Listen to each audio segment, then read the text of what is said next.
Hola, hola. ¿Qué tal? Muy buenos días. Bienvenidos, bienvenidas, bienvenides a este webinar a propósito del Día Mundial de la Salud Sexual 2023 con el tema del consentimiento. Yo soy José Lo González, presidente de la mesa directiva 2021-2023. Les doy la más cordial bienvenida y agradecimiento por estar aquí a estas horas. Y vamos a estar aquí con nuestro panel de expertos hablando sobre el tema de este año, que es el consentimiento. Un tema, pues sí, ríspido, un tema que hay que poner sobre la mesa y bueno, también muy importante ir viendo los detalles desde distintas aristas. Solamente recordemos que el 4 de septiembre, Día Mundial de la Salud Sexual, tiene como principal prioridad promover los derechos sexuales. Desde el 2010 la UAS hace ese llamado y desde luego AMSAC, la Asociación Mexicana para la Salud Sexual, está aquí presente alzando la mano y agradecemos a nuestros invitados, quienes en un minuto los presentamos. Pero primero les presento a Elia Liz Guillermo, ya la conocen varios de ustedes, vicepresidenta de la mesa directiva. Buenos días, Elia. Muy buenos días. Buenos días a todas, a todos, a todes. Ok, muy bien. Primero que nada, darles la más cordial bienvenida nuevamente a este evento tan importante, ¿no? Sobre todo porque tenemos que empezar a visibilizar algunas de las cosas que parecieran que están más quedadas, pero no las damos por sentadas, sin embargo, no es así, ¿no? Entonces voy a iniciar presentando a nuestras queridas panelistas, principalmente, que de verdad un agradecimiento otra vez por estar aquí. Iniciaré con Adriana Esparza Bello, que además me encantó tu semblanza de Acapulco, Guerrero, corazón costeño. Eso está padre. Tiene 38 años. Cuenta con maestría en sexualidad educativa, sensibilización y manejo de grupos por el IMESEX.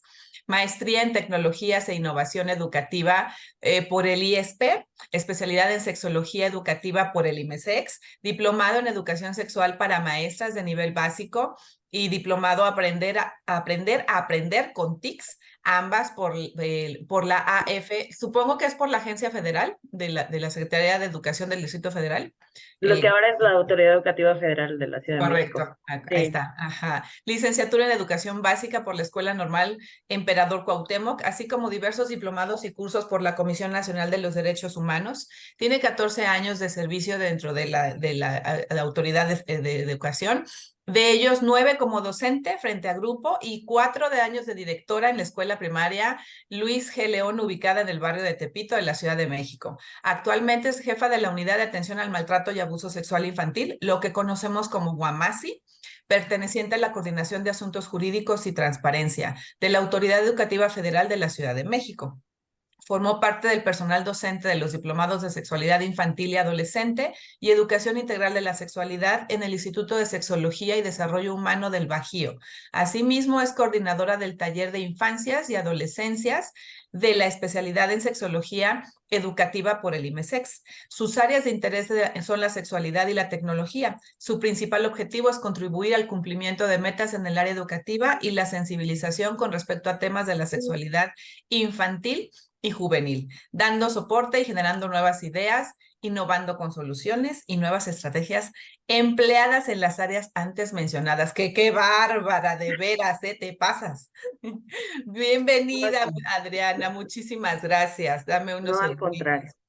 No, muchas gracias a ti y a todos ustedes por la invitación. Es un placer estar aquí. De verdad, yo espero que este trabajo en conjunto sea de aporte para todos los que están aquí presentes.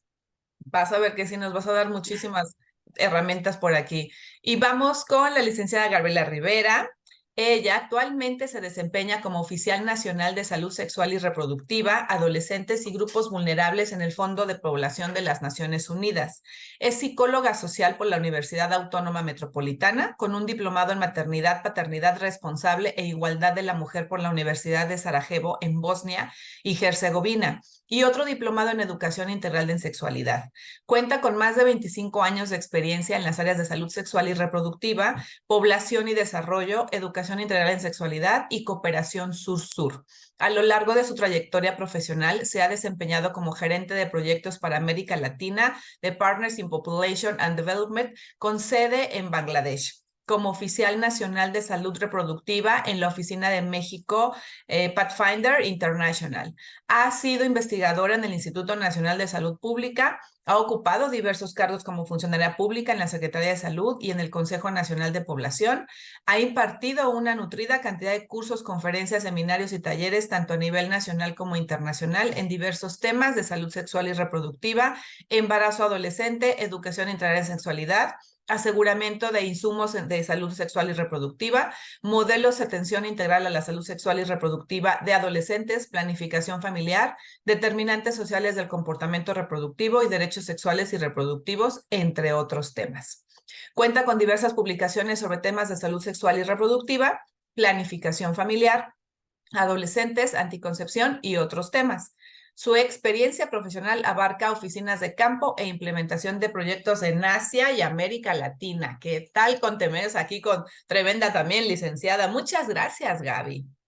Muchísimas gracias, Elia y AMSAC, por la invitación a este importante panel en este día que es tan importante para todos nosotros que estamos aquí. Y saludo también con mucho gusto a las personas que están en el panel y con quien tengo el honor de compartir este panel. Saludos, gracias, Elia, por la invitación, y saludo mucho a Adriana, a Víctor Hugo, a Joselo.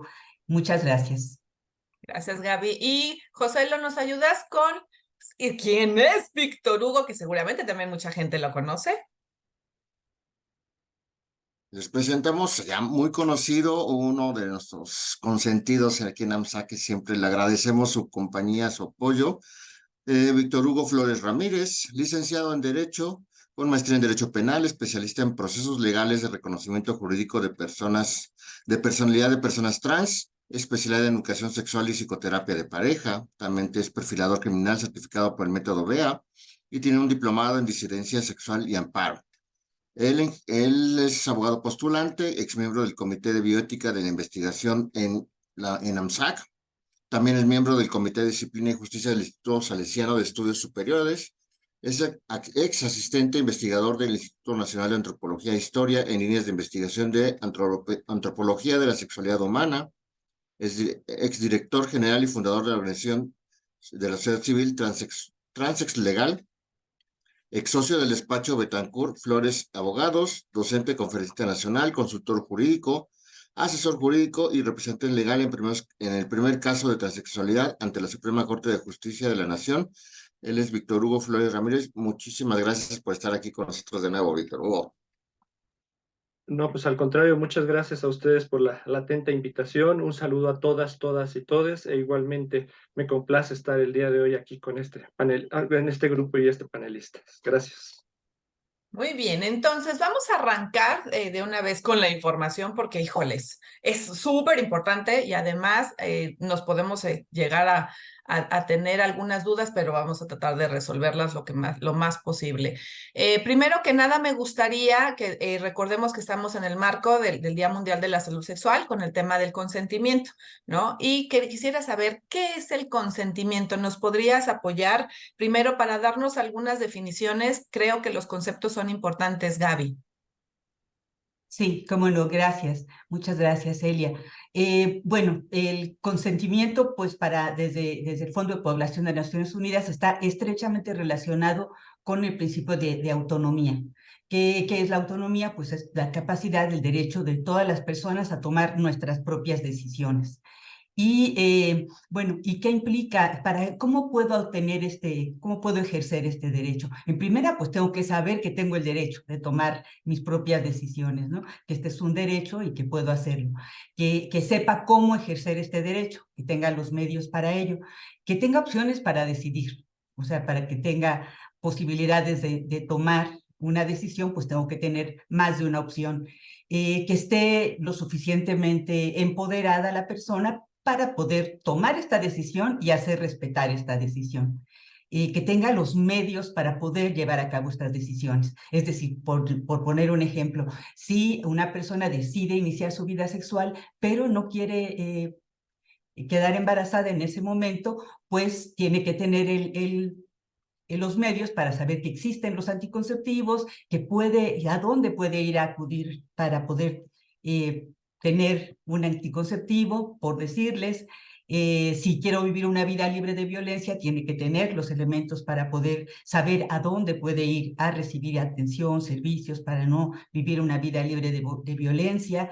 Implica el dudar también, el decir, si quiero o no quiero en este momento, cuándo, no estar seguro, también implica este derecho. Y también el derecho de poder cambiar la decisión. A lo mejor en algún momento tomé una decisión y después digo, no, ya no me gusta, y hay que tener esta posibilidad, ¿no? Todo esto implica el conocimiento, el consentimiento. Entonces, por eso es tan importante este día y tan importante que las personas conozcan que tienen este derecho y que conozcan sus derechos sexuales y reproductivos.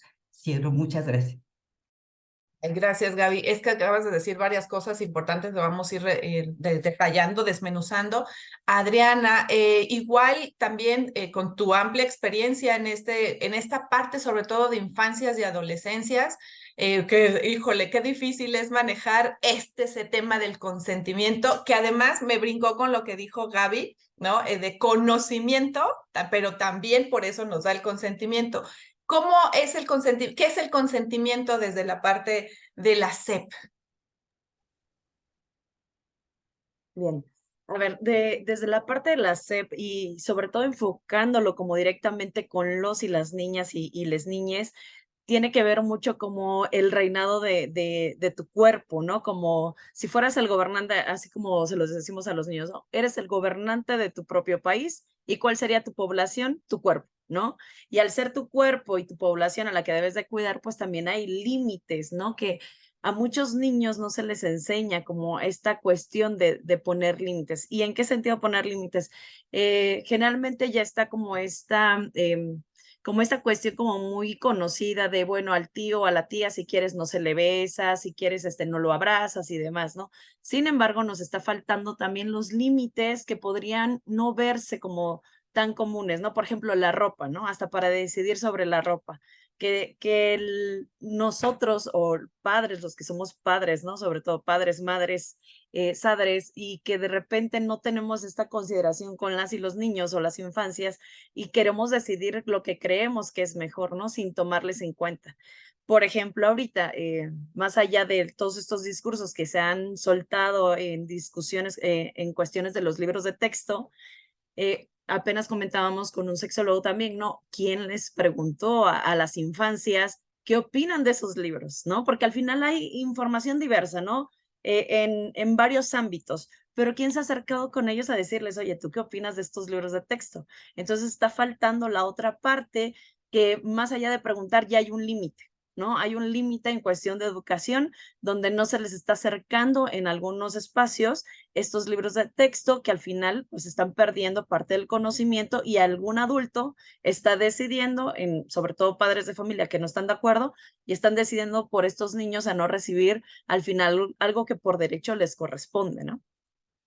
Wow, híjole, pero es que no suena, o sea, pareciera tan sencillo, porque aquí nos vamos a meter en una parte justo con la expertise, la experiencia que tiene aquí Víctor Hugo.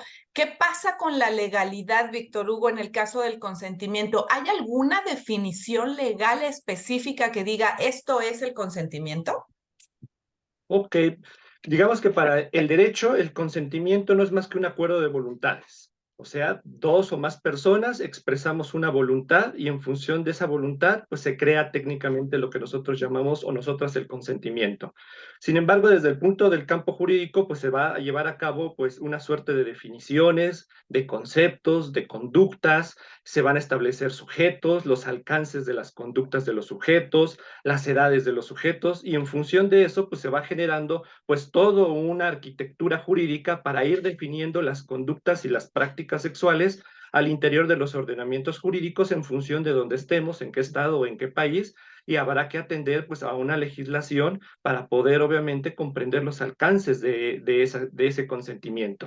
Y en esa lógica, repito, para el derecho el consentimiento no es más que un simple acuerdo de voluntades. Ok, interesante. Y desde este sentido, Gaby, ¿cuáles serían los lineamientos o cómo aborda el Fondo de las Naciones Unidas en tu justa experiencia en la que trabajas con adolescencias también? ¿Qué les dicen? ¿Cómo manejan el consentimiento? Nada más una pregunta, antes de que me respondas, queremos invitar a las personas que nos están escuchando aquí que por favor nos pongan sus preguntas, porque justamente estamos tratando un tema que a lo mejor no conocemos mucho, y que escriban sus preguntas, dudas, quejas, sugerencias a través del chat. Ahora sí, Gaby, te cedo la palabra. Gracias, Celia.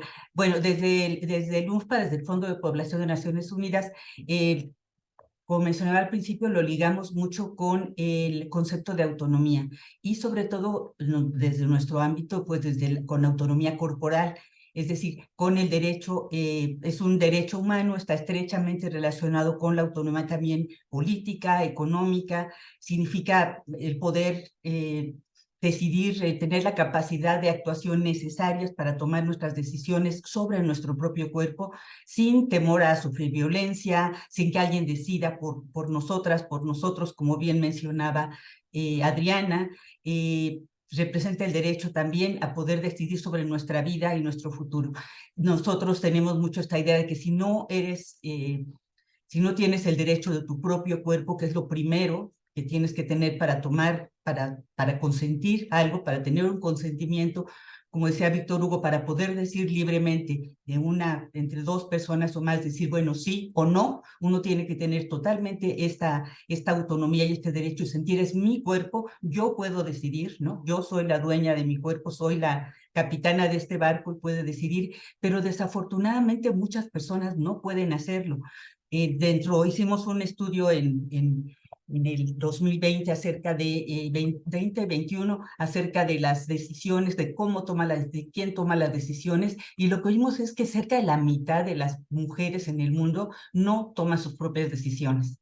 O sea, sí estamos hablando de cosas muy importantes, porque entre nosotros que estamos en este medio acostumbrados a varias cuestiones, que hemos tenido afortunadamente los medios para decidir, pues es fácil hablar de esto o sentimos que es algo común, pero si nos salimos un poquito de todo este medio, si nos vamos a otro tipo de contextos, esto no existe, ¿no? Hay muchas mujeres que, como saben, en ciertos países existe la mutilación femenina, que es una práctica terrible, y todas estas prácticas que atentan tanto contra el consentimiento de las personas, contra su integridad, contra su autonomía, siguen existiendo en el mundo. Y como les decía, la mitad de las personas, se hizo un estudio en 57 países más o menos, y solo el 55% de las mujeres tomaba sus propias decisiones. O sea, 45% no tomaba sus decisiones con respecto, por ejemplo, con quién unirse, en qué momento, sobre si tener relaciones sexuales o no, sobre el uso de anticonceptivos, sobre si podía ir a un servicio de salud. Entonces, en realidad, estamos hablando de un problema, estamos enfrentando un problema, y qué bueno que este tema del consentimiento se esté abordando, porque parecería que es muy fácil. Bueno, Adriana me está aquí, no me dejará mentir, cómo es también toda esta cuestión de las uniones forzadas, ¿no? Y de las uniones tempranas. El que alguien se sienta pues que tiene que casarse con un señor porque lo decide otra persona adulta, ¿no? Y esto sigue sucediendo, y en muchos contextos es algo normalizado, no se ve como algo, pues como un atentado, una violación contra un derecho humano, ¿no? Es algo pues que se ve normal. Entonces sí estamos hablando de una cuestión muy importante de poner en el centro el consentimiento, la autonomía corporal, la capacidad de las personas de decidir y poder acercar, como les decía, los medios para hacerlo, porque no basta nada más con decir, bueno, sí tengo el derecho, pero ¿cómo lo puedo ejercer, no? Y que las personas sientan toda esta cuestión de que, bueno, ya había dicho que sí, pero ahora digo que no, ¿no? Y tengo todo el derecho de decir ya no. Entonces, la verdad que sí, todavía es todo un tema muy, muy interesante, y bueno, abordamos todo esto, por eso nos interesa tanto poner en el centro los derechos sexuales y reproductivos, ¿no? Y también visibilizar que esto no es algo nuevo. Esto no es algo que se nos acaba de ocurrir, esto tiene desde hace mucho tiempo, ya se había posicionado desde el 1994 en la Conferencia Internacional sobre Población y Desarrollo, se ratificó en la Cumbre de Nairobi de 2019, en la que estuvieron de acuerdo una gran cantidad de países, entre ellos nuestro país, entre ellos México. Entonces, bueno, estas son cosas importantes que se han ratificado en foros internacionales, que existe en la Constitución Nacional, en la Constitución de México, ¿no?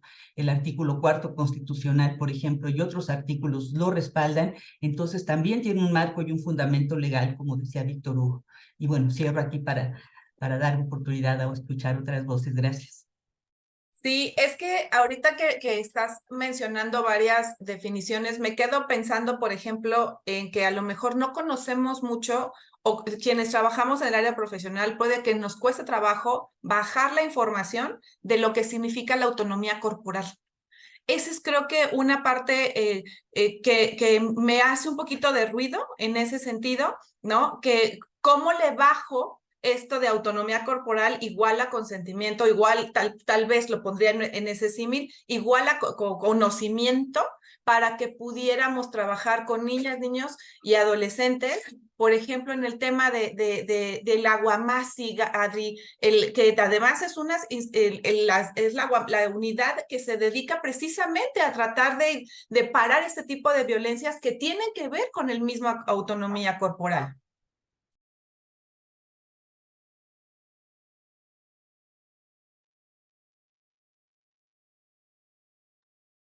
Ya, listo.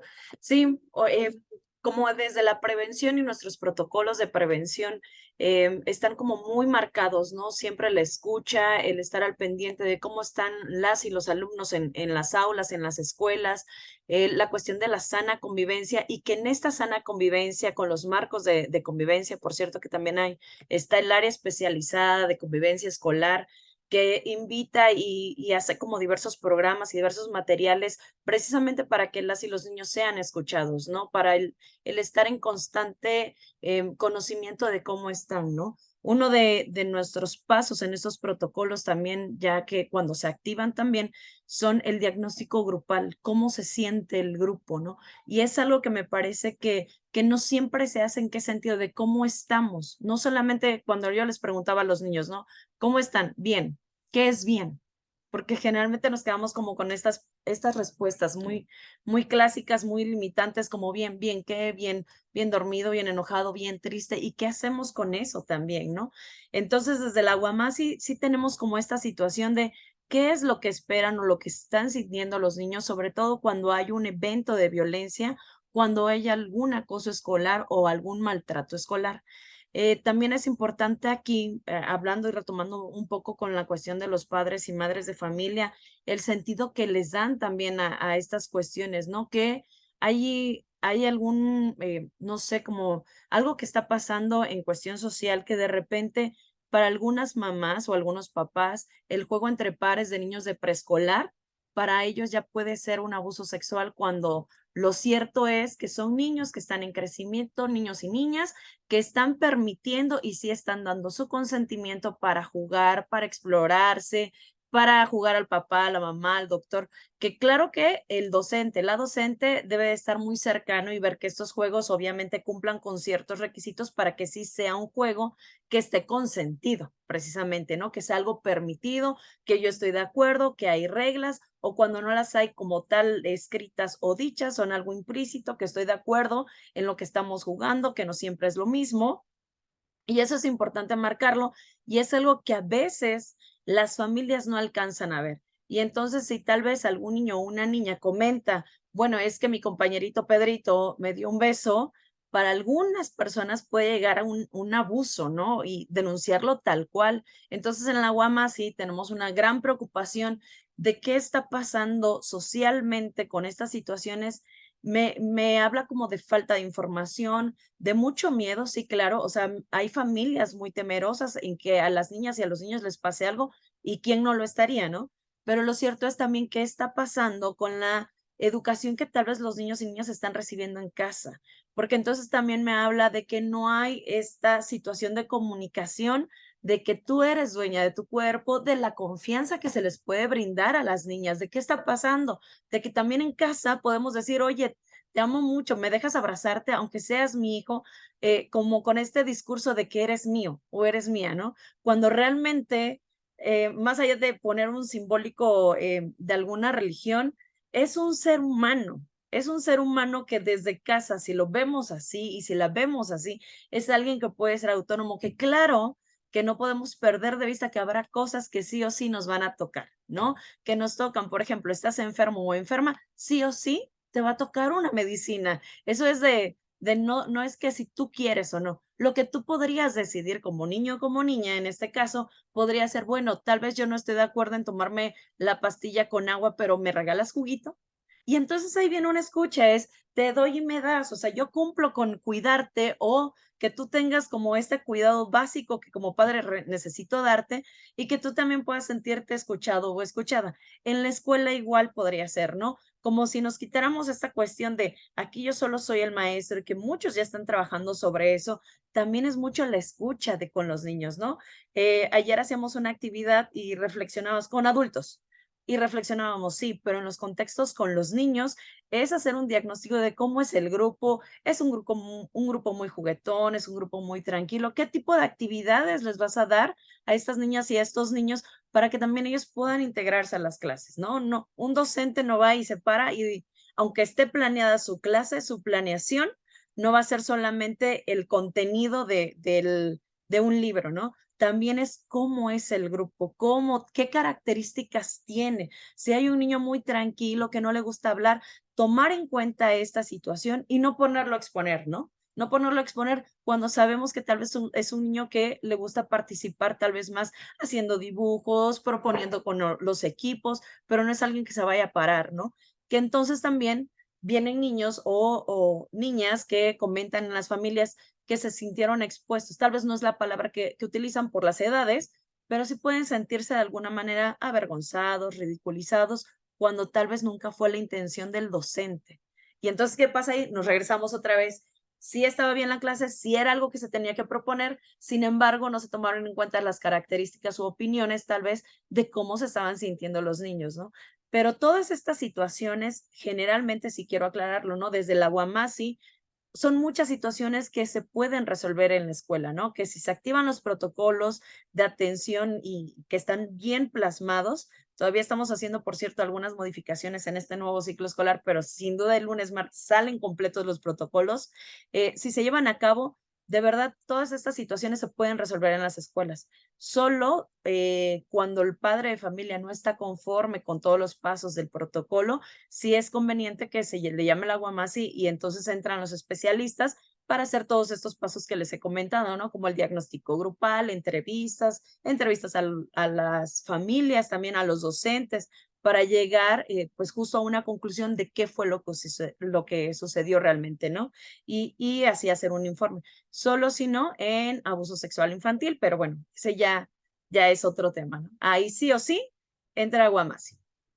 Sí, ahora sí que en ese sentido no hay pero ni qué opinarle, ¿no? No. Y justo, mira, me quedo pensando en lo que estás comentando. Tenemos muchas percepciones con respecto a la educación integral en sexualidad, que por cierto ahorita voy a leer algunas preguntas que tienen los panelistas, pero me gustaría tenemos unas orientaciones que nos dio la UNESCO, ¿no? En donde justamente una de las cosas que nos dice es la información de que se baja de la educación integral de sexualidad tiene que ver con el contexto y con la edad y tiene que ser acorde a estas situaciones. Y me quedo pensando, desde la parte adulta, a lo mejor Víctor Hugo, ¿consideras que hay alguna diferencia de manejar de hablar del consentimiento desde la parte adulta versus lo que estamos viendo con las infancias y adolescencias? Ok, sí. Previamente a contestar en ese sentido tu pregunta, me gustaría puntualizar dos aspectos importantes en igual medida. Entender el consentimiento en un momento dado va a tener diversas aristas en función de las disciplinas que están estudiando. Entender el consentimiento sexual desde el punto de vista jurídico, entender el consentimiento sexual desde el punto de vista psicológico, pedagógico o explorado en menor medida por disciplinas sociales como la antropología y la sociología, nos da como consecuencia una definición que parece por momentos inaprensible, toda vez que tendríamos que tener digamos, una forma o un concepto homogéneo en el que los diversos profesionistas podamos comunicarnos y entendernos con relación al consentimiento, o al menos el alcance de lo que queremos entender por consentimiento.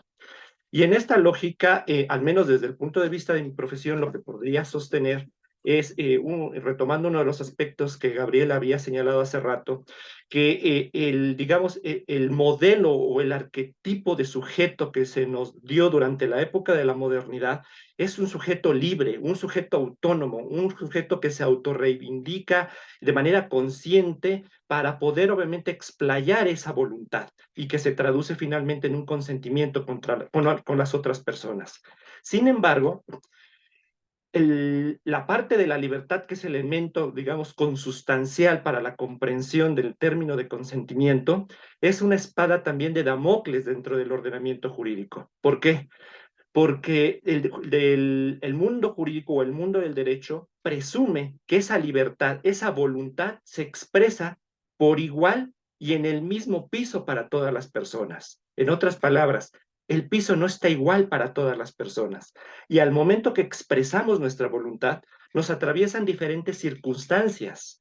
Y entonces hay que observar también esas circunstancias, como tú ahorita lo acabas de señalar, que sería la condición etaria, la edad de las personas, como sería también los aspectos de interseccionalidad, como el hecho de quién está expresando ese consentimiento, el hombre o la mujer, porque ahí entra también el aspecto psicológico, el cómo nos comunicamos, el cómo expresamos esa voluntad, y atraviesan en consecuencia las estructuras de género. Y por ello es que el derecho en ese sentido se ve también rebasado, porque el derecho solamente entrará a estudiar y a sancionar o a regular lo que exteriorizamos, pero aquellas conductas no verbales es lo que en consecuencia la parte de la psicología, la antropología que estudia igualmente el comportamiento, tendría obviamente que entrar a conocer todas estas aristas para que podamos, sobre estas nuevas metodologías que las disciplinas hoy en día nos arrojan, que sabemos que son las perspectivas de género, la interseccionalidad como elementos de análisis para la comprensión del consentimiento, nos ayude a ver las desigualdades sociales que nos atraviesan, las estructuras de género que nos atraviesan y estos procesos de desigualdad social histórica, y ante todo también el hecho de que no podemos olvidar que estamos dentro de un sistema patriarcal en el que la manera de expresar un consentimiento es de forma diferente para hombres que para mujeres. Wow, es que metiste otras cosas que es importantísimo analizar. El tema de la interseccionalidad no lo quería yo como que manejar así, porque es que es súper complicado, porque yo creo que a veces en la posición en la que, por ejemplo, lo que hace el fondo, ¿no? En la posición de poner la parte de los derechos de niñas y adolescentes con también la salud sexual y reproductiva, quienes toman a veces esas decisiones son precisamente padres y madres, ¿no? O personas tutoras. No les permiten a las infancias justamente tomar esas decisiones con respecto a su propia autonomía corporal, ¿no? Híjole, pero antes de irme a ti, tenemos aquí algunas preguntas que nos gustaría que pudieran darle respuesta precisamente a estas personas. José, ¿nos ayudas con eso? Claro que sí, agradecemos su participación de todos. Tenemos aquí ya varias preguntas, por eso nos adelantamos un poquito para que no se nos vayan a quedar al final. Por ejemplo, si nos pregunta Gloria Posadas Luna, si los dos son menores de edad como papás en un embarazo adolescente, viven solos en casa, pertenecen a una etnia, ¿cómo se obtiene el consentimiento? Quien se anime, adelante.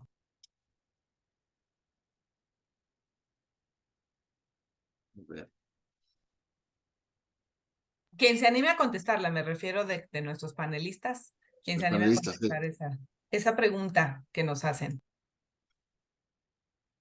Si son dos menores de edad como papás en un embarazo adolescente, viven solos en casa, pertenecen a una etnia, ¿cómo se obtiene el consentimiento? Bueno, si me permiten en ese sentido, creo que habría que atender obviamente a una casuística muy particular. Habría que analizar las diversas aristas que atraviesan obviamente las circunstancias personales en ese sentido, valga la redundancia, de las personas, en el ánimo de aportar digamos, una precisión exacta a la pregunta en este sentido muy específico que se formula, toda vez que también está considerándose el aspecto obviamente de una autoadscripción a una comunidad indígena, y entonces también habría habría que analizar en razón de esta etnia cuál es la forma y la cosmovisión a través de la cual se construye antropológicamente esa comunidad para poder conocer los usos y costumbres que atraviesan obviamente a las personas al interior de la misma. Perfecto. Si me Sí, Gabriela. permiten. Sí. Yo creo, bueno, la pregunta pone varios escenarios, ¿no? Esta pregunta. Una es que son menores de edad y que hay un embarazo y que viven solos en casa. Pero bueno, si son menores de edad, se me hace raro que vivan solos en casa porque, pues, si son menores de edad, se podría suponer que no se sabe ahí en la pregunta si están trabajando o si no. Pero bueno, solos en casa, pues implica que tienen cierta autonomía para vivir solos, ¿no? No sé, y si son menores de edad, es un escenario un poco raro de comprender, y que si además pertenecen a una etnia, ¿no? A veces en ciertos contextos indígenas, las uniones tempranas, como les decía, no se ven como algo, se ven como algo normalizado, ¿no?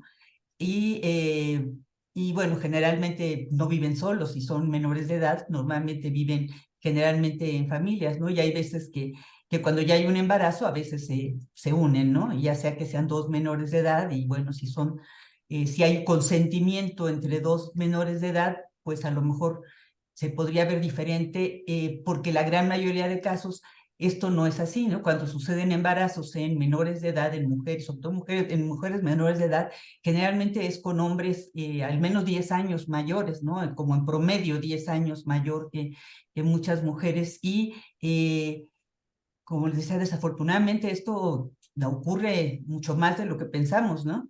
En México ocurren alrededor de 25 embarazos diariamente en menores de edad, nacimientos en menores de edad diariamente en menores de 15 años, ¿no? Esto quiere decir que son alrededor de 8,000 o 9,000 al año. Entonces, de ahí es lo que decimos que son como 25 embarazos al día en mujeres que son menores de edad, niñas, ¿no? Y a veces ocurre en el contexto familiar bastante oculto, bastante normalizado, a veces dentro de las mismas familias, ¿no? Y todo eso hay que ver que tanto hay un consentimiento, porque no se puede hablar de consentimiento si hay presión, si hay coacción, si hay tantas desigualdades de poder, si hay desigualdades de género, si hay pues también discriminación de que tú no puedes tomar una decisión por X razón, por edad, todo tiene que ver muchísimo también con todas las cuestiones pues como le digo, esto no se puede hablar tanto de consentimiento si hay estas diferencias y desigualdades tan fuertes, ¿no? En el caso del ejemplo que ponen, pues son dos menores de edad que hay que ver ahí también si realmente lo están decidiendo, ¿no? Si sabían que tenían opciones, por ejemplo, de evitar un embarazo o no, si querían iniciar su vida sexual siendo menores de edad, si podían tener los medios para poder saber que podían hacerlo de una manera segura, si podían tener opciones de no convertirse en padres o madres en ese momento, ¿no? No quedar embarazados, poder ir a un servicio de salud, si saben que son gratuitos los servicios de salud, si saben que son gratuitos los anticonceptivos, ¿no?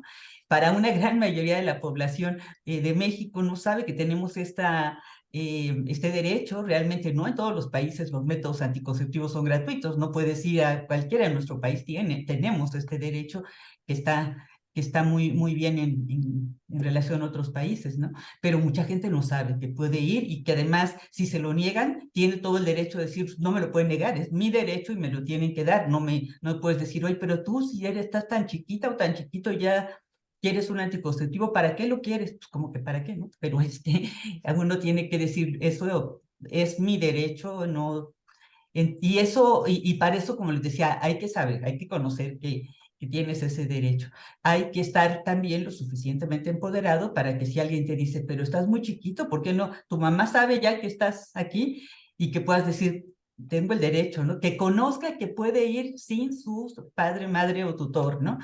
Todo esto es un camino largo, se oye así muy fácil para nosotros que estamos aquí, pero realmente pongámonos en el lugar de alguien de 14 años, de alguien de 15, que llegas a tener el valor de ir, en primera de decir, ¿no? De hacerlo consciente, de decir, bueno, quiero, por decir, iniciar mi vida sexual, ¿no? Que es hablando en este contexto de los derechos sexuales y reproductivos, y que tengo ese derecho, ¿no? Entonces, este caso es interesante porque esa pregunta es interesante porque nos pone en el, digamos, en el escenario de menores de edad, de una etnia y de un embarazo en la adolescencia, ¿no? Entonces, bueno, pero ahí habla, por lo menos en ese escenario, los dos son menores de edad, ¿no? Pero como les decía, desafortunadamente, para cuando hay embarazos en menores de edad, normalmente a nivel mundial ocurre con hombres al menos 10 años mayor que la niña. Entonces, pues todo eso es bien importante, ¿no? Y sobre todo también si lo complejizamos con estas cuestiones también de desigualdades de género, de discriminación, de estigma, por ejemplo, con personas pues, que tienen identidades de género y preferencias sexuales diversas. Allí es otra cuestión que tiene que ver también con toda esta cuestión de discriminación, de estigma, de falta de derechos, de no derecho a la autonomía corporal, al consentimiento, bueno, toda esta parte que ya es es otra escena, ¿no? Pero bueno, un poquito son reacciones ante este escenario que nos plantea la pregunta. Cierro. Muchas gracias. Sí, creo que es muy importante ubicar los contextos, ¿no? Qué padre que estén abriendo estos. Voy a conectar esto con otra pregunta que se me está muy interesante que nos hace Mauricio Sosa Ocaña. Dice, hola, en sus experiencias, ¿desde qué lugares se les ayuda a comprender la autonomía de sus cuerpos? Es decir, ¿cómo le decimos nadie te debe tocar y al mismo tiempo tú decides quién sí te puede tocar? ¿Cómo ayudarles a integrar en sus corporalidades, en sus subjetividades, dos mensajes aparentemente, entre comillas, opuestos? Saludos y mil gracias. Okay. Bien, justo retomando un poco como esto desde las infancias, ¿no? Y las experiencias, o por lo menos también un poco desde mi experiencia materna, en el sentido de que tal vez si vamos haciendo o aclarando el por qué sí tocamos a nuestros niños o nuestras niñas. Yo recuerdo y es algo que también en algún momento alguien me decía, ¿no? Si desde pequeño les vamos hablando, te voy a tocar tu vulva porque te voy a cambiar el pañal, aunque no hable, aunque tal vez no lo entienda, desde ahí vamos marcando como esta pausa del por qué te estoy tocando. Van creciendo nuestros pequeños y si vamos marcando también nosotros y respetando estas expresiones que pueden tener de rechazo o de amor, de decir, ¿te puedo abrazar? No, ok, no te abrazo, sin hacer caras, sobre todo eso, ¿no? Porque aunque nuestro discurso pueda ser un no, tal vez nuestra cara sea de, bueno, está bien, ¿no? O los chantajes emocionales. Por ejemplo, la abuela, ¿no? Que puede decir, híjole, es que me voy a ir triste, hazte cargo de tu tristeza y deja al niño o a la niña pues con esa decisión, ¿no? Como respetando esta decisión. En cuestión de quién sí te puede tocar o el decidir, también es importante enseñarles de alguna manera esta situación que se vive en el cuerpo, ¿no? Este libro que les voy a recomendar el día de hoy habla justamente es para los niños y las niñas, y habla de cómo también se vale hacerte caso. Cuando tú sientas o pienses que algo no está bien, que te hagas caso y cómo a veces como adultos invalidamos estas situaciones, ¿no? Marcar que habrá momentos en que alguien te va a tener que tocar, por ejemplo, un médico, pero con qué intención va ese tocamiento y que alguien tendrá que estarte acompañando, sobre todo hablando en infancias, ¿ok? Como en esta situación de las infancias y que desde ahí se vayan marcando el quién sí y quién no y el por qué este tocamiento. Por ejemplo, ¿no? Dando o no tu consentimiento, tal vez yo no quiera que me pongan en una inyección, sin embargo, es importante para cuidar tu salud, ¿no? Y que va a estar también contigo un adulto, ¿qué? De confianza, ¿no? En este caso, pues mamá, papá, tutor, cuidador que esté contigo, ¿no? Y en esta situación de tú decides quién sí te puede tocar, sobre todo cuando ya van creciendo y demás, digo, ya es una parte que también se les debe de enseñar a los niños y a las niñas y también respetarles, ¿no? Como en esta situación de repente ya empiezan a tener amiguitos, amiguitas, a relacionarse de formas diferentes. En estos juegos que yo les decía, ¿no?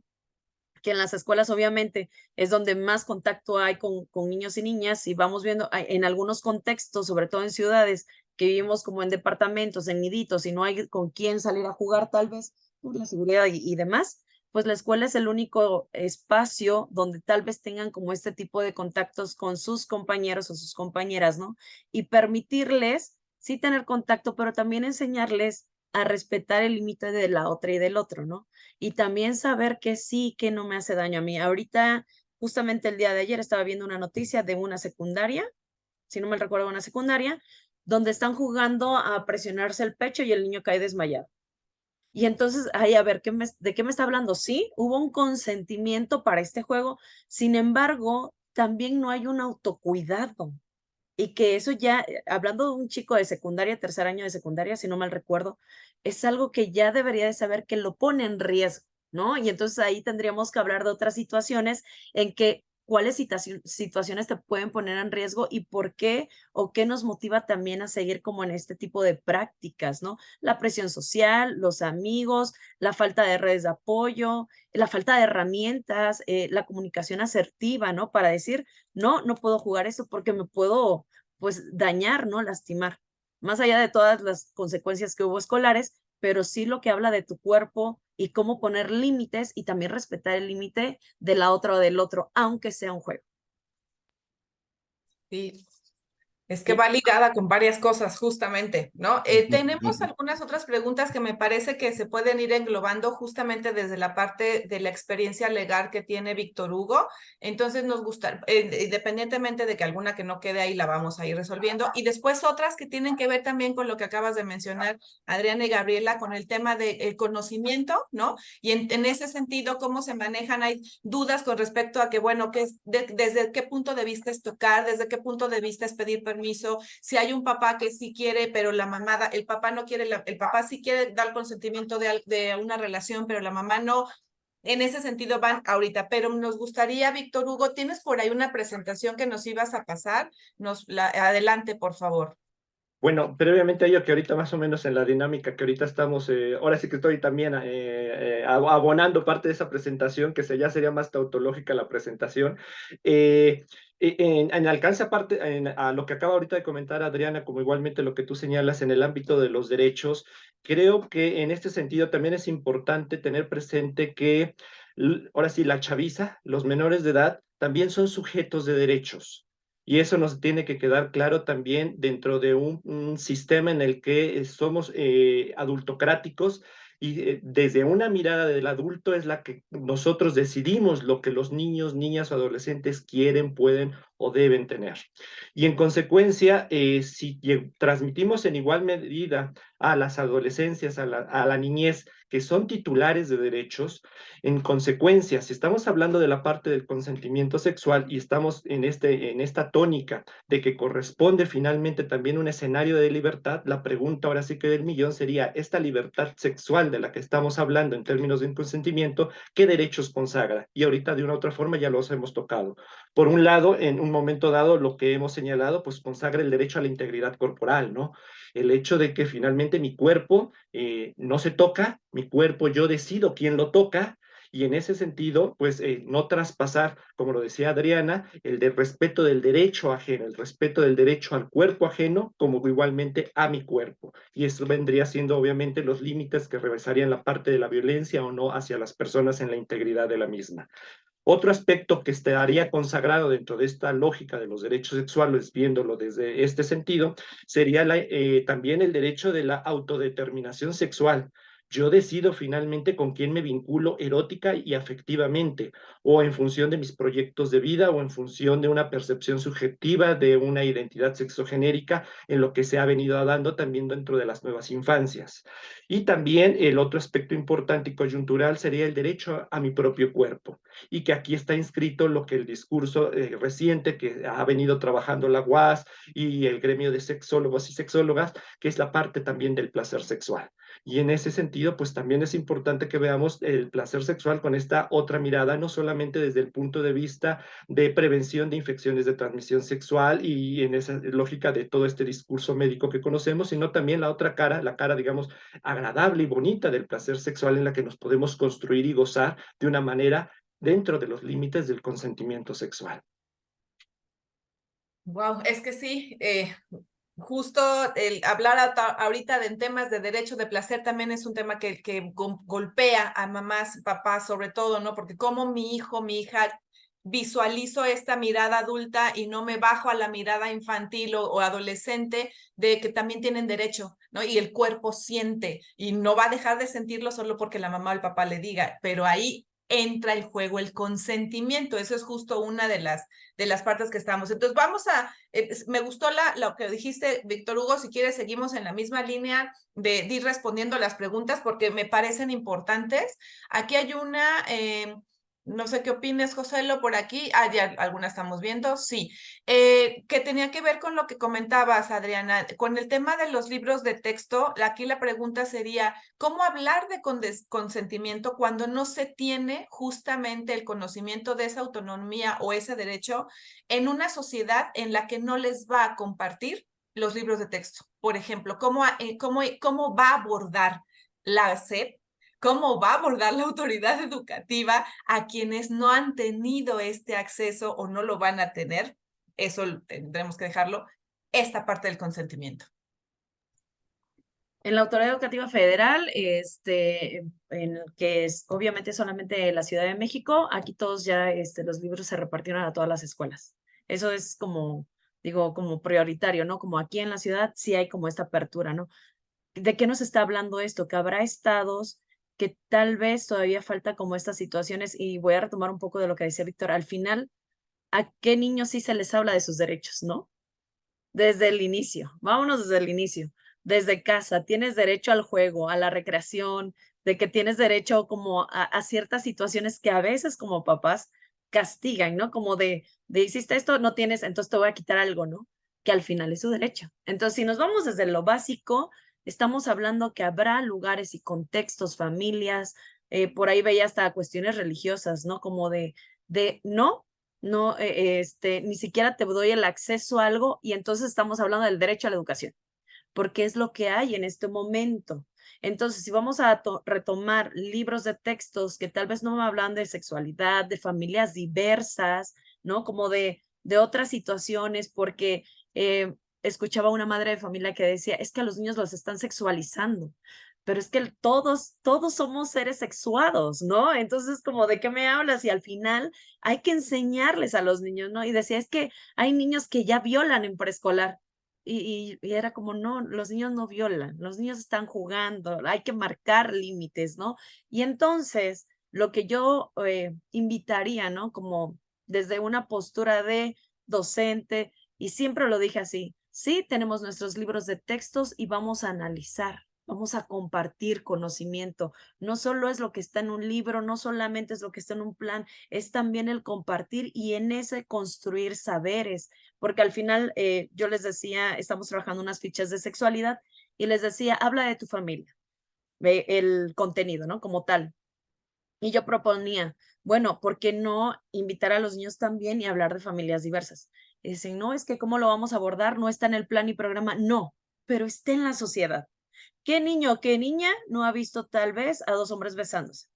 Ya sea en la tele, en redes sociales, en la sociedad, porque solamente que sea un niño que vive en una burbuja, no ha visto este tipo de expresión, ¿no? De amor, de sexualidad, como se le quieran llamar, ¿no? Pero al ver, no podemos tener a los niños en una burbuja y entonces decir, no te voy a acercar un libro de texto, pero sí te acerco el celular, sí te acerco series, donde además la información no puede ser tal vez la más acertada, ¿no? Y entonces borrar como o quitar este derecho a la educación, retomo, derecho a la educación, nada más, ¿no? Es un derecho a la educación que el gobierno está cumpliendo con lo que te está dando. Y justo como lo retomábamos lo del agua, ¿no? Y la pastilla, tal vez no te lo quieras tomar con agua simple, lo quieras con un jugo, perfecto. Y entonces tal vez el libro de texto para ti no sea lo ideal, pero sí te va a marcar una reflexión, y no solamente tal vez a ti, sino también lo que llevas a casita, ¿no? Como esto, el respeto a otras familias, el respeto a mi cuerpo, el conocimiento. Y justo vámonos a aterrizar lo que ya decían hace un momento, ¿no? El placer, porque entonces a las niñas y a los niños se les quita y se les niega como la situación placentera que puede ser desde una caricia de papá, de mamá, del hermanito, del amigo, y que no tiene nada que ver con una cuestión erótica, ¿no? Que al final los que pensamos en una cuestión erótica y y otras situaciones, pues somos quienes, los adultos, ¿no? Porque ya tenemos las hormonas que nos invitan a esto, pero niños y niñas les quitamos el placer porque entonces se están tomando de la mano, se están abrazando cuando solamente es una expresión de muestra de cariño, de amistad, es algo placentero.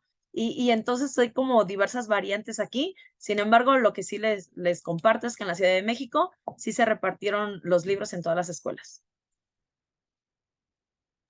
Perfecto, ¿no? Sí, muy importante ese tema que está caliente, ¿no? Digamos. Pero quiero aprovechar aquí para retomar un par de preguntas un poquito más técnicas, pero creo que son importantes. Nos pregunta Mica sobre los guamasis, si existen a nivel nacional o solo en la CDMX, y también sobre, Xochitl González pregunta, ¿dónde se pueden ver los protocolos que mencionabas hace rato?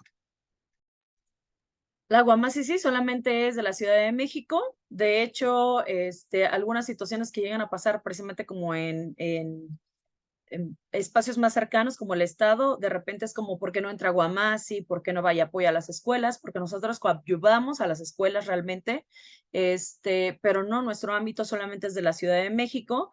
Los protocolos van a salir, ya existen los protocolos. Si ustedes se meten a la página de la Autoridad Educativa Federal, ahí pueden encontrar los protocolos en la guía operativa. Esta guía operativa sale cada ciclo escolar y está en constante, es un documento vivo, ¿no? Hay constantes modificaciones y en ellas pueden encontrar ya los protocolos en la guía operativa de la Autoridad Educativa Federal de la Ciudad de México. Sin embargo, va a salir apenas un documento solamente de los protocolos como el extracto completo para que haya mayor claridad tanto para los docentes como para las familias, qué sí y qué no hace la Guamasi, porque también la otra es que de repente piensan que la Guamasi somos los encargados de retirar a los maestros, de denunciarlos. No, nosotros vamos y apoyamos y damos el informe final y entonces lo entregamos a las autoridades correspondientes para que hagan lo propio, lo que les corresponde. Y estos protocolos, ya los últimos, porque están solamente en revisión, detalles finales, salen, me parece, el día martes, miércoles, y saldrán también en la página de la Autoridad Educativa Federal de la Ciudad de México. Excelente, muchas gracias. Tenemos muchas preguntas, voy a tratar de sintetizar un poquito para que abarquemos lo más posible. Porque hay quienes nos preguntan cómo abordar el consentimiento en familias religiosas o en discapacidades o en adolescentes, ¿no? Entonces, no sé si haya como una base sobre la que podemos empezar a partir y ver estas particularidades, porque también preguntan sobre diferentes en la parte de las infancias, a la adolescencia. Entonces, ¿cómo ir abordando de manera específica esta parte del consentimiento? Bueno, si me permiten, el consentimiento tiene mucho que ver, como decíamos, con los derechos. Con los derechos es un derecho, y es un derecho que no es algo nuevo. Y es algo, como les decía, que viene consagrado desde, en el caso de México, desde la Constitución, desde la década de los 70 que se modificó, se incluyó el artículo 4 constitucional, en el cual se queda muy claro que todas las personas, sin discriminación por edad, por ninguna cuestión, tenemos derecho a decidir si queremos o no iniciar la vida sexual, con quién, en qué momento, si queremos o no tener hijos, ¿no? En qué momento, con quién, todas estas cuestiones no son algo nuevo ni que nos estemos inventando, porque hay veces que dicen, ay, esto es algo de la modernidad. No, esto existe desde hace mucho, ¿no? Y la cuestión es que mucha gente no sabe, no lo hacen, si no lo sabes que lo tienes, no lo puedes hacer valer, ¿no? Entonces, por eso es tan importante el derecho a la educación, ¿no? Y por eso es algo que no nada más, como bien decía, como lo han dicho los panelistas, Adriana, Víctor Hugo, esto es algo que es el derecho de las personas de conocer, que pueden tomar decisiones sobre su propio cuerpo. Esto es parte del consentimiento, que pueden decir sí o que pueden decir no, con quién, y es algo que si no sabes que tienes el derecho de decir que no, pues no lo puedes ejercer, ¿no? Entonces, es por ello también que hace tanto ruido esta parte del acceso y a la educación integral en sexualidad, ¿no? Que es un derecho también, que no es algo nuevo, que existe desde hace mucho, desde la década de los 90, y es algo que se ha ratificado a nivel de diferentes gobiernos. Está documentos legales que respaldan y tutelan este derecho, pero se tiene que tener el acceso a estos medios para poderlo ejercer, ¿no? Entonces, creo que es algo básico por lo que tenemos que seguir empujando de que sí se pueda tener el derecho a la educación integral en sexualidad gradual, como bien lo decían, adecuada a cada etapa evolutiva, a cada edad y a cada contexto. Por ejemplo, cuando son, en el caso de los niños, pues que sepan que no hay, que ningún adulto tiene el derecho a tocar su cuerpo si ellos no quieren, o sea, de ninguna manera puede ser, que no tienen derecho a golpearlos, que no tienen derecho a que se unan, a que casarlos con una persona que no se quieren casar, ¿no? O que no quieren unirse, en fin, muchas cuestiones importantes que hay todavía un camino largo por andar en ese sentido. Pero bueno, estas son cuestiones que se tienen que abordar y por eso celebro que se lleven a cabo este tipo de encuentros y se ponga sobre la mesa y a hablar sobre qué es esto del consentimiento, ¿no? Y quién tiene derecho a consentir o no, o incluso a arrepentirse, a decir, bueno, yo había dicho que sí, pero ahora digo que no, ¿no? Oye, que tiene el derecho incluso estando, que aunque sea el propio esposo, ¿no? La propia pareja y haya una cuestión, no hay el derecho en ese sentido al abuso, ¿no? Porque, ¿no? Y además, si ya iniciaste, si ya empezaste con todo, ¿cómo ahorita me dejas así, no? Ahorita dices que ya no, pues sí, sí se puede. Desde luego que sí se puede, que hay el derecho de decir, pero ya no quiero, ¿no? Digo, quiero hasta aquí nada más, ¿no? O yo quiero no pasar de esto, sí había dicho que sí, pero ahora digo que no, no me estoy sintiendo bien, y eso es un derecho también. Y para poder llegar a ese punto de poder, uno tiene que tener cierta autonomía. El derecho al propio cuerpo es la clave para muchos otros derechos, ¿no? El derecho a decidir, el derecho a consentimiento es la clave para muchos otros, para ejercer otros derechos, el derecho a una vida libre de violencia, el derecho a evitar un embarazo no deseado o no planeado, y desde luego que las adolescencias tienen este derecho, ¿no? También, y como decía Víctor Hugo, también los niños tienen, las niñez tienen derechos, ¿no? Y que no sabemos que esto existe, ¿no? El derecho a una vida libre de violencia, pues es para todas las personas, ¿no? Independientemente que sean niños, adolescentes o adultos, ¿no? Por ponerles un ejemplo. Pero bueno, aquí cierro, gracias. Sí, es que tenemos aquí varias dudas. Creo que también a la gente que nos está aquí escuchando y le genera mucha controversia esta fina línea entre en qué decir sí y en cuánto puedo decir no, ¿no? ¿Por qué ya paré? ¿Quién consiente?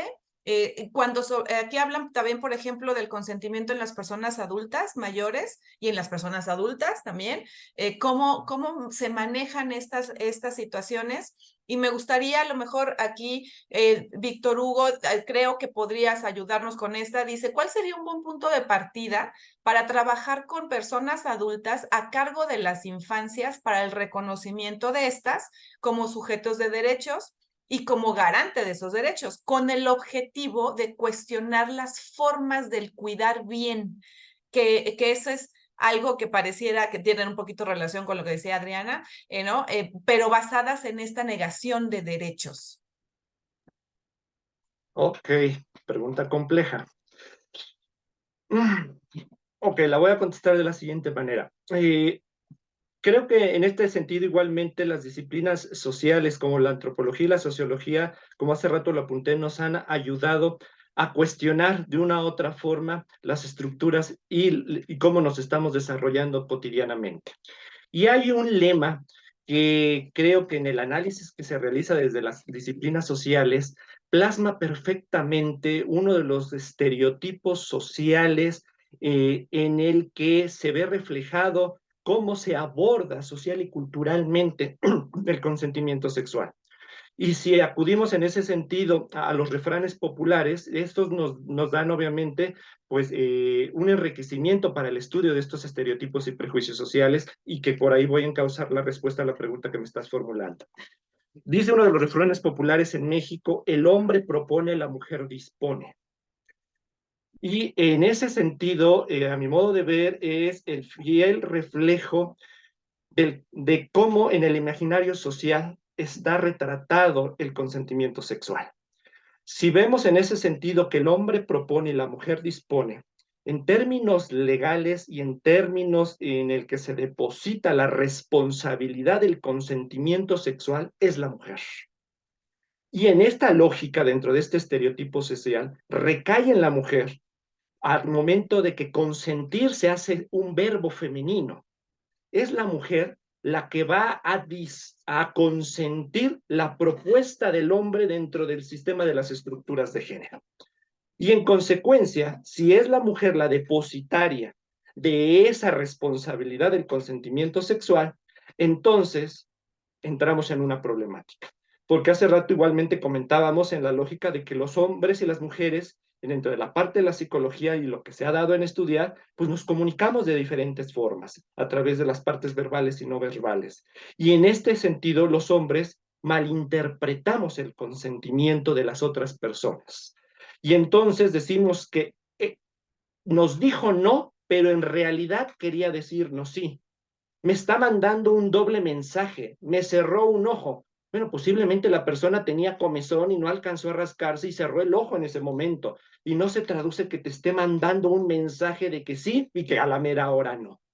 Y en este sentido tenemos este problema, porque si hacemos reposar dentro del ordenamiento jurídico y social la responsabilidad del consentimiento solamente a la mujer, estamos obviamente dando a la estructura de género en un momento dado, por así como decimos coloquialmente, al trasto a todo un sistema. De ahí que en esta lógica de invitación que se realiza, sería importante en este encauzar de cómo poder ir paliando estos problemas de los estereotipos sociales, observar creo que en tres niveles diferentes. Primero a nivel micro, donde entra el terreno de la psicología y del derecho para observar la conducta en términos de esta libertad y de cómo estudiamos estas formas y manifestaciones de comportamientos. Segundo, a nivel meso, a nivel intermedio, en el que hay que ver cómo están las estructuras sociales, cómo tenemos nuestros procesos de socialización, cómo estamos con la familia, cómo estamos con la escuela, cómo estamos con nuestras instituciones religiosas y cómo en todas estas instituciones y estructuras aprendemos las formas de este llamado consentimiento sexual. Y finalmente no hay que olvidar también a nivel macro una estructura general que es el sistema y que no podemos obviar este sistema patriarcal que nos atraviesa y nos lacera en términos también de violencia hacia las personas. Por ahí creo que podría un poquito existir, si bien no es receta de cocina, un poquito encauzar algunas interrogantes. Wow, es que sí tendríamos que empezar por cuestionarnos nuestros mismos puntos de prejuicios que traemos a súper arraigados con las estructuras de crianza, ¿no? Con este tema otra vez de la interseccionalidad, pero también aquí hay una parte que la cuestión del consentimiento entiendo que también se tiene que abordar desde las diferencias de cada persona, ¿no? Con cada contexto al final, ¿no? Y en este caso en específico, en personas con discapacidad, hay lineamientos en donde a lo mejor entiendo y me queda claro como el tema de la pastilla que decía la medicina, ¿no? Pues la tienes que tomar, pero ahí también creo que de repente hay ciertas líneas que se pueden llegar a rebasar en el que es que tú estás con una discapacidad y entonces yo tomo la decisión por ti.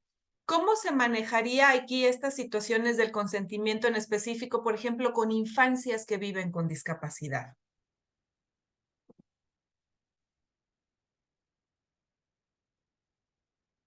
No sé si hacia Gaby o Adri. Bien, yo creo que igual, retomando tal vez un poquito la situación de escuelas, ¿no? Como para empezar, ¿qué tipo de discapacidad, qué tan, pues grave sea esta también para la toma de decisiones, ¿no? Habrá situaciones en las que sí o sí, pues tendré que tocarte porque tal vez no tengas movilidad.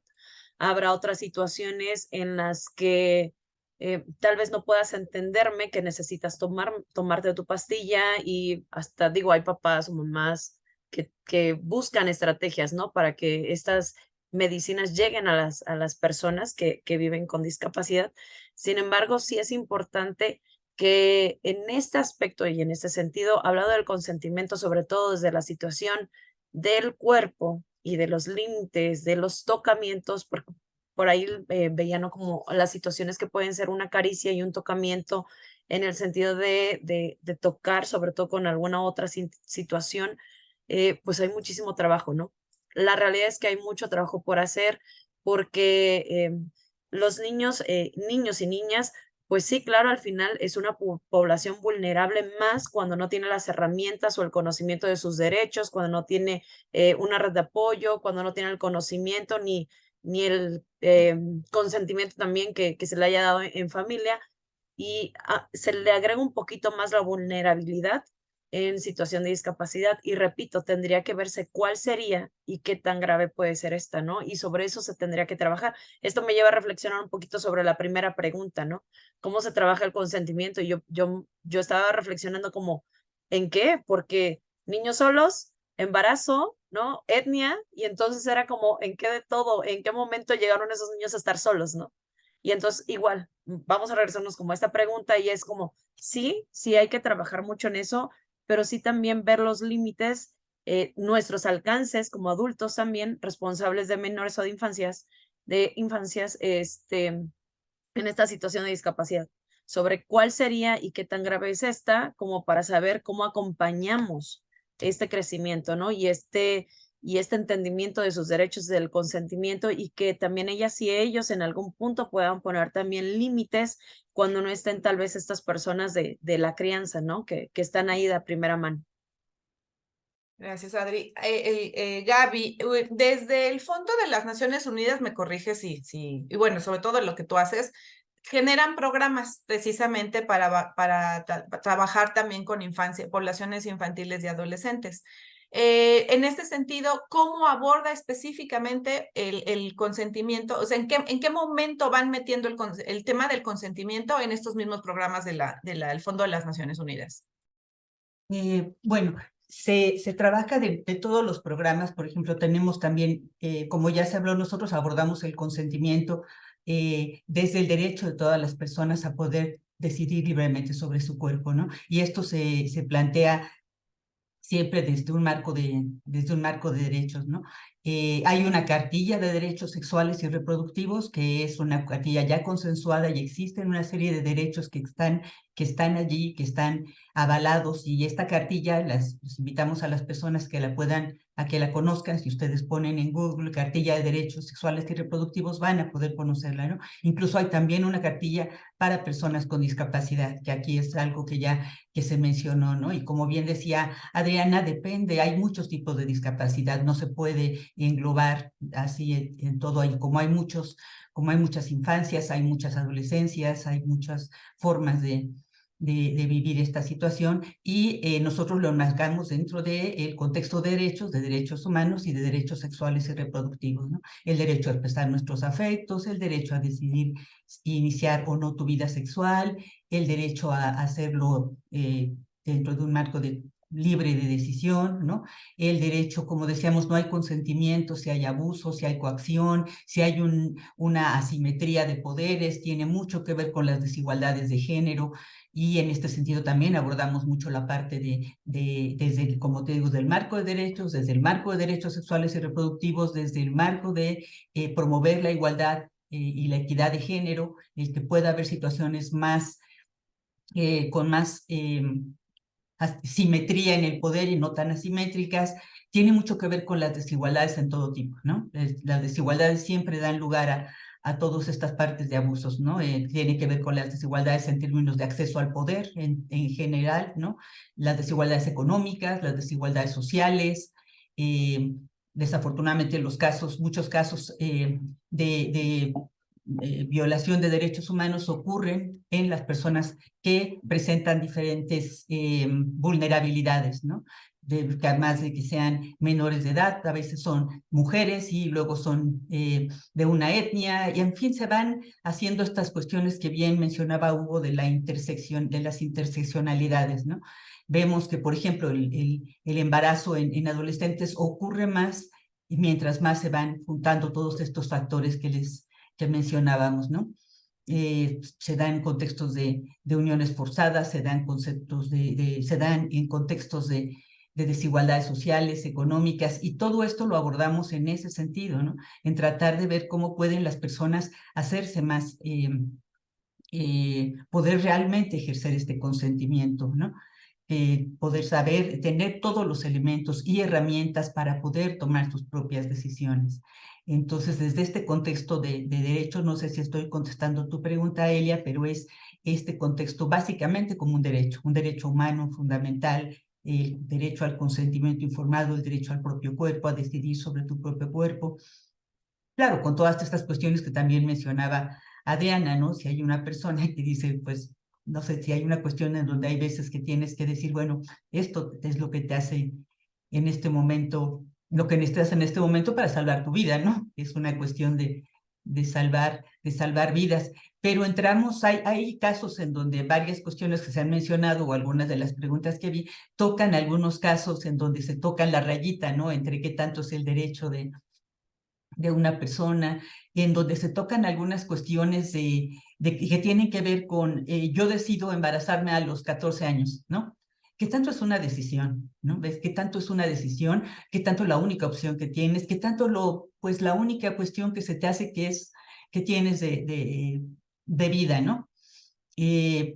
Nosotros cuando hemos hecho grupos focales, cuando hacemos entrevistas a profundidad, salen muchas cuestiones de que a veces las mujeres que se embarazaron a edades muy tempranas, a veces una dijo, es que por fin iba a tener algo para mí, algo mío, ¿no? Nunca he tenido algo para mí y este va a ser algo mío, ¿no? Y una persona que vivía en muchas cuestiones de muchas vulnerabilidades, de contextos de marginación, entonces, bueno, hay muchas cuestiones que son importantes, ¿no? Hay personas que en algún momento quedaron embarazadas, pero después querían ya no quedar, ya no continuar con el embarazo, pero no sabían que existían servicios de interrupción legal del embarazo, ¿no? Y que también podían acceder a estos servicios, ¿no? Entonces, si no tienes esta información, si el marco legal no te sustenta para ciertas decisiones, pues allí nos metemos en ciertos conflictos, ¿no? Como les decía, hay países en donde no existe, por ejemplo, el derecho a una vida libre de violencia. Hay países donde el maltrato hacia las mujeres no está tipificado como una violencia, ¿no? Entonces, en nuestro país, nuestro marco legal en realidad avala mucho los derechos sexuales y reproductivos. Tenemos un marco legal y programático favorable a las decisiones, a las libres decisiones informadas, y hay que darlo a conocer, hay que posibilitar y empoderar a las personas, habilitarlas para que puedan llevar a cabo este consentimiento en todas las distintas gamas, ¿no? Como les decía, el poder decir es algo que puede ser reversible, es algo que digo, bueno, sí te di el consentimiento, pero ya no, ¿no? Sí acepté a casarme contigo, pero me golpeas y ya no quiero, ¿no? Y tengo el derecho a no vivir una vida libre de violencia, ¿no?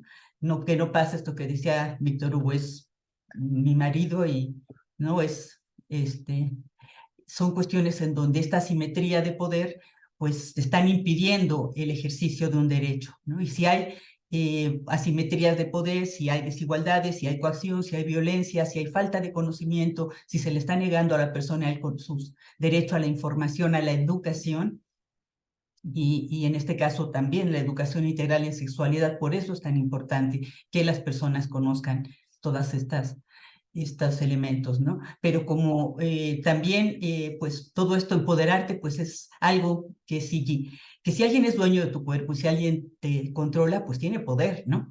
Entonces también por esto se ha hecho tan político y desde hace mucho tiempo de la cuestión de la sexualidad, del derecho al placer, el derecho a tomar tus propias decisiones, porque tiene mucho que ver también con el dominio, ¿no? Con el control, y por eso hay muchas personas que le tienen miedo a dar esta información, porque tienen miedo a esta pérdida de control sobre qué va a pasar, ¿no? Se va a dar un caos, se va a dar, ¿no? Pues es realmente un derecho, ¿no? Y realmente genera situaciones de mayor desigualdad, de mayor igualdad, ¿no? Entre los géneros, entre las naciones, que es algo que nos conviene a todos, ¿no? Que no es algo pero esto hay que visibilizarlo, hay que posicionarlo, hay que mostrar evidencias de que esto ocurre también, ¿no? De cómo puede ser favorable para todas las personas, ¿no? Nosotros tenemos un estudio, por ejemplo, de cuánto nos cuesta como países que nuestras adolescentes se embaracen, ¿no? Y esto no nada más es una cuestión de derechos, que es algo fundamental, ¿no? Pero además tiene costos para las personas, ¿no? Y para los gobiernos. Entonces el hecho de poder trabajar para prevenir embarazos tempranos y adolescentes es algo que conviene, ¿no? Que nos conviene a todos, que ayuda a tener sociedades más prósperas, más desarrolladas. En fin, cierro, gracias. Súper, sí, es que hay que empezar por apropiarnos de las leyes de entrada, ¿no? De nuestros derechos para, bueno, primero conocerlas y luego apropiarte de ellas, pero es justo en ese sentido, Bao, aquí esta pregunta que me parece importante porque tiene que ver también con estas cuestiones de quién sí decide y quién no. En esta parte de la legalidad, Víctor Hugo, dicen que nos podrías hablar un poco más del still think, que es esta práctica en donde una práctica sexual en donde una de las personas se retira el preservativo cuando, supongo que en una situación en la que lo consensuaron, al inicio usaron un método anticonceptivo, pero una de las partes se lo retira sin el consentimiento de otro. ¿Qué se hace ahí? ¿Cómo actúa la legalidad? Ok. Creo que tenemos que partir de un punto muy importante. No hay derechos absolutos. Ningún derecho es absoluto y a veces tenemos una idea errónea de que como es mi derecho, es mi derecho y yo tengo derecho a hacer lo que quiera porque es mi derecho. Recordemos que el límite de todo derecho está donde inicia el derecho de otra persona. Y en consecuencia, es importante esta lógica porque generamos de manera lamentable a veces un proceso de romanticismo en el ejercicio de los derechos, pensando que mi derecho es absoluto. Por ejemplo, previo a dar ahorita contestación a esa pregunta, hace mucho tiempo, en el caso de México, la Suprema Corte de Justicia de la Nación había sostenido que no existía violación entre cónyuges.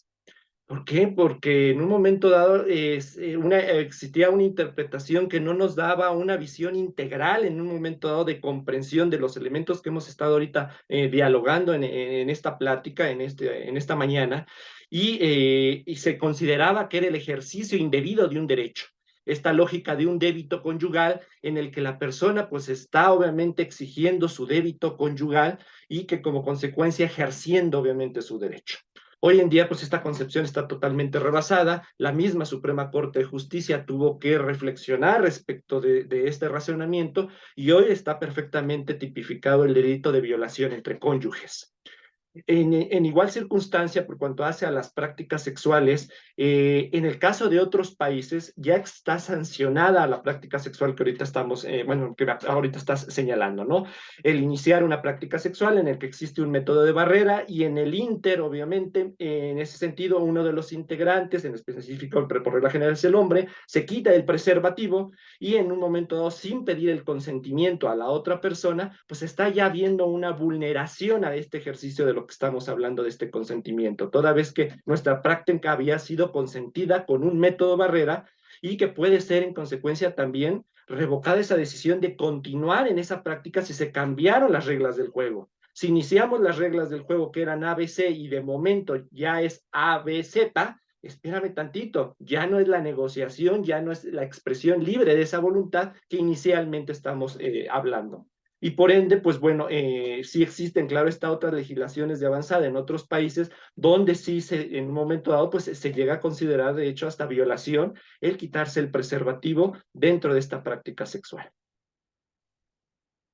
Wow, sí, tenemos ahí todo más, pero bueno, vamos a ir, se nos está acabando también un poquito el tiempo, vamos a ir cerrando. En una de estas situaciones que nos habíamos platicado, Adri, hay herramientas, ¿no? Que se utilizan para hablar de consentimiento en infancias, y por ahí nos ibas a compartir una. Cuéntanos de este librito que me comentaste el día de ayer.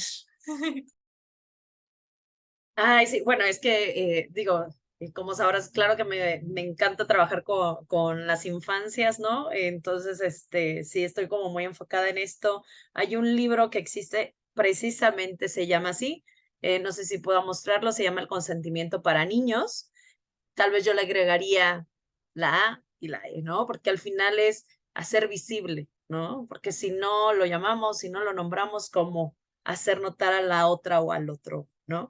Se llama cómo poner límites, bueno, también como poner límites, pedir respeto y estar a cargo de ti mismo. Me encanta porque es como tipo cómic, es muy fácil la lectura y está muy enfocado hacia los niños y cómo los límites, el respeto del otro, cómo darte cuenta cuando te sientes que hay algo que no está bien, ¿no? Cómo hacerte caso, cómo buscar a personas de confianza. ¿Quiénes serían estas personas que podrían apoyarte en una situación tal vez donde te sientas vulnerado? Que no solamente es el amiguito, ¿no? Tal vez ella, o aunque sea una persona de confianza, no es alguien que te vaya a apoyar como en una situación de peligro, ¿no? ¿Es el consentimiento? Ahí está. El consentimiento para niños. Uy. Sí, ya lo está, déjame compartírtelo, la imagen, para que se vea en grande. Dame un segundo mientras sigue hablando. Sí, claro. Sí, y bueno, les decía, ¿no? Es tipo cómics, es súper bueno. Y yo creo que más allá de para niños, de verdad creo que sería muy bueno echarnos una lectura a todos los adultos, ¿no? Los que estamos a cargo de infancias, mamás, papás, padres, cuidadores, tutores, familias, todos los que tenemos por ahí en nuestras manos, ¿no? Al final de cuentas, el darles estas herramientas a las y los niños, también comprender que al final sí es quitarnos, como la idea de son nuestros, sí es quitarnos cierta parte de nuestro poder, y lo voy a poner entre comillas, ¿no? De respetar también. Yo aún recuerdo la primera vez que mi hija me dijo que no pasara al cuarto, que quería estar sola. Una niña en ese momento tenía 6 años. Y para mí fue como, ok, esto es para mí, ¿no? No es para ella. Ella me puso un límite muy claro y desde lo que me toca a mí era aprender a trabajar con esto que a mí me estaba causando, ¿no? Como docente igual con los niños, además que esa es otra situación, ¿no? Como siempre estarles cuidando, niños o niñas que de repente se te acercan, te abrazan, sí, y cómo acercarte a ellos, yo siempre les decía a las maestras, ¿no? Es que no es que nos acerquen, es cómo acercarte sin que se sientan violentados, decirles, sí, te voy a abrazar o te puedo abrazar, mira, mis manitas están aquí en tus hombros, te puedo poner mis manos en tus hombros, estarles preguntando, que se sientan seguros, seguras, que se sientan que alguien los está viendo, que les está preguntando algo tan básico que tal vez en otros espacios no lo hacen, ¿no? Y que puedan encontrar en las y los docentes a alguien que no solo te voy a estar contigo en algo, en una situación de tristeza, de enojo, sino que también te voy a cuidar, ¿no? Te voy a cuidar, estoy contigo. Si tú quieres un abrazo, te lo puedo dar. Mis manos están aquí, mis manos están acá o en tu cabecita, ¿no? Que al final no es limitativo, ¿no? El acercarse, pero sí que ellos se den cuenta y que se sientan acompañados desde el respeto. Correcto. Eso. Ok, muchas gracias, Adri. Ya compartí la imagen también en grandota para que la vean. Hay que buscar ese librito. Bueno, vamos a ir cerrando. De entrada, pues les agradecemos a las personas. Quedaron unas preguntas que se las haremos llegar a nuestros panelistas para que a lo mejor de manera a través de Facebook o algo así puedan hablar de esto. Y me gustaría, Gaby, una última reflexión, una última sugerencia sobre este tema del consentimiento. Sí, gracias. Pues una reflexión y unas sugerencias sería a todas las personas que nos escuchan, pues que puedan conocer todos sus derechos, ¿no? Y darlos a conocer, que puedan acceder a esta parte de que pueden, para tener consentimiento, pues tienen que tener opciones, ¿no? Que conozcan todas las opciones que tengan, que todas las personas puedan tener acceso a esta información de que tienen derecho a decir que sí y tienen derecho a decir que no, y a que el consentimiento es algo que se dé más, que poderlo posicionar más, poder hablar más de ello, poder hablar más como en el contexto de que es un derecho, es tu derecho decir que sí, decir que no, y cómo hacerlo valer, ¿no? Creo que es muy importante y en este sentido, y hoy que es el día, bueno, en este contexto que estamos conmemorando el Día de la Salud Sexual, pues hablar de esto, ¿no? De tener derecho a vivir tu sexualidad también de una manera libre, placentera, en forma segura, y que para ello es fundamental que sea con el consentimiento de de ambas personas, ¿no? De las personas que participen en este encuentro.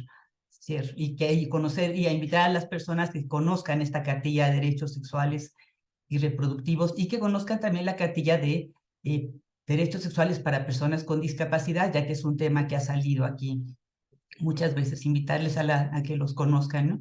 Y bueno, cierro. Gracias. Gracias, Gaby. Supongo que esa cartilla también está dentro de la página del fondo. Esa, fíjate que yo no la había encontrado específicamente para personas con discapacidad. Está en la página, me parece que de Mujeres, pero si ustedes ponen en Google cartilla de derechos sexuales para personas con discapacidad, allí la van a encontrar, la sacó Mujeres, y bueno, ahí pueden ustedes ver qué derechos también avalan en qué sentido, ¿no? Y aquí mete también la cuestión de que sean traducidas a los lenguajes adecuados, ¿no? Si una persona tiene discapacidad visual, pues tiene que estar, también está... de manera que puedan acceder a ella, ¿no? Entonces, bueno, son algunos de los retos y cuestiones que hay que trabajar todavía en ese sentido. Cierro. Gracias, ahorita la buscamos y la compartimos de volada. Víctor Hugo. Ok, como última reflexión, traería un tanto a colación parte de una máxima de los movimientos feministas en la lógica de las compañeras, lo que han expresado a través de sus luchas y del posicionamiento, obviamente, de las necesidades en las agendas políticas. Lo personal es político, y en este sentido, el derecho a negarse a sostener relaciones sexuales en un momento dado como parte de la libertad sexual es triunfo de los movimientos feministas. Y en ese sentido, no significa no. No hay interpretación alguna, aún no. Y en esa lógica agradezco la atenta invitación y un placer haber compartido esta mesa tanto con Adriana como con Gabriela. Muchas gracias. Muchas gracias, Víctor Hugo. Adri. No, pues bueno, como reflexión final, creo que con niñas y niños hay muchísima tarea, pero sobre todo también con los adultos, insisto, al final es darles esta oportunidad de crecimiento y que ellas y ellos también aprendan a reconocer los límites del otro, ¿no? Retomando lo que decía Víctor, ¿no? Al final también no solamente yo tengo derechos, también la otra persona es sujeto de derecho, ¿no? Como en esta situación de ir respetando. Si fuéramos en este crecimiento, habría menos violencia. Definitivamente, sobre todo en la cuestión sexual, por ahí veía como eso de los noviazgos, las situaciones de relaciones, de cuando yo quiero, no quiero, por la cuestión de género y demás, ¿no? Entonces me parece que si empezáramos también como padres, como cuidadores, como madres, a trabajar sobre esta situación, quitarnos esta palabrita de poder o es mío, de pertenencia, y verle y darle estas herramientas y respetar las decisiones también, creo que habría bastantes cambios significativos, ¿no? Es eso, y de verdad fue un placer, un honor estar aquí con Víctor, con Gaby. Muchas gracias, Elia. Gracias, ANSAC. Nos dejaron varias felicitaciones también por ahí. Excelentes panelistas, excelente información. Y bueno, yo me despido, le cedo la palabra a Joselo. Les agradezco que hayan estado aquí. Muchas gracias, Adriana, Gabriela, Víctor. Muchísimas gracias, Liz. Genial esta participación, y pues sí, muy importante hablar de esos temas, porque recordemos que estamos en el marco del 4 de septiembre, Día Mundial de la Salud Sexual. El tema consentimiento, y pues aquí que estamos nosotros buscando abrir los temas, poner contextos, y pues seguimos aquí apoyándoles lo que necesiten, cualquier cosa, pues también podemos hablar con los panelistas, pueden contactarnos a través de las páginas, las redes sociales. Y bueno, pues esperemos verlos a todos aquí en Puebla, porque les menciono que nuestros 3 panelistas van a estar en el Congreso, en los congresos de Salud Sexual y de Educación Sexual Infantil en Puebla, 27, 28, 29 de octubre. Ahí van a tener para que los en vivo les pregunten cosas, convivan, fotos, ya saben, todo el ambiente. Y bueno, pues muchísimas gracias por estar aquí a estas horas. Y pues las preguntas las vamos a pasar porque sí, nos quedaron muchas muy interesantes, muy específicas. También hay que decir eso, eran muy específicas, entonces también por eso no podemos detallarlas. Una disculpa por no haberlas leído todas, pero agradecemos su participación. Y bueno, pues muchísimas gracias. Somos AMSAC y aquí estamos. Nos vemos pronto.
Muchas gracias, nos vemos. Ya Luego. están aquí todavía, pero... Cuídense, muchas gracias por la invitación.